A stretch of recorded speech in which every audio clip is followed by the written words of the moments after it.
राज्यात आरक्षणाचा मुद्दा पुन्हा एकदा पेटलेला आहे। जरांगेंच्या नंतर आता लक्ष्मण हाके सुद्धा ओबीसीच्या मुद्द्यावर आरक्षणाला मागणी करत उपोषणाला बसलेले आहेत। आरक्षणाच्या मुद्द्यावरती आपण मध्यस्थी करायला तयार असल्याचं बच्चू कडूंनी सांगितलंय। त्यांच्याशी बातचीत केली आमचे प्रतिनिधी संजय शेंडे यांनी।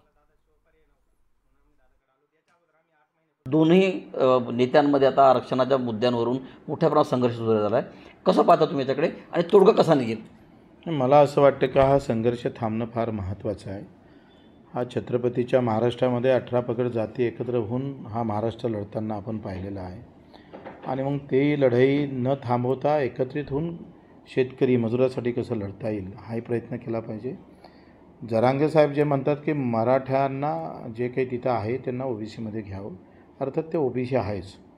मराठा हा आलेला शब्द त्यावेळेस निजामशाहीच्या माध्यमातून आलेला आहे आणि तिथं जर पाहिलं तर कोतवाल बुकाच्या नकला किंवा इतर काही भेटत नाही जे इतर राज्यात भेटतं इतर ठिकाणी।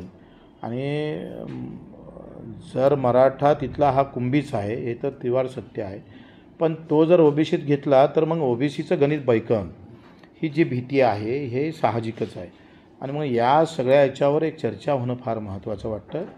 आणि मग ओबीसीचंच आरक्षण पहिलेच व्हीजेएनटीमध्ये काही आरक्षण आपण राज्यामधलं आपण गेलं आणि 19% राहिलं तर ते 10-15% जर केंद्रानं वाढवून देण्यासाठी जर आपण व्यवस्थित प्रयत्न केला राज्य सरकार म्हणून आणि नेते म्हणून, जर भुजबळ साहेब असेल जरांगे साहेब असेल एकत्रित होऊन हा प्रयत्न केला तर हा संघर्षही थांबन आणि शेतकरी शेतमजुराच्या प्रश्नावर लक्ष पण दिला जाईल।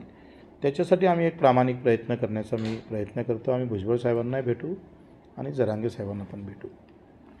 निश्चितच मराठे हे मुळातच ओबीसी आहे, त्यामुळे त्यांना ओबीसीमधूनच आरक्षण मिळावं आणि जरांगे आणि भुजबळ यांच्यामध्ये जो संघर्ष आहे तो संघर्ष कमी करण्यासाठी स्वतः बच्चू कडू हे पुढाकार घेणार असल्याचं आमदार बच्चू कडू यांनी सांगितलेलं आहे।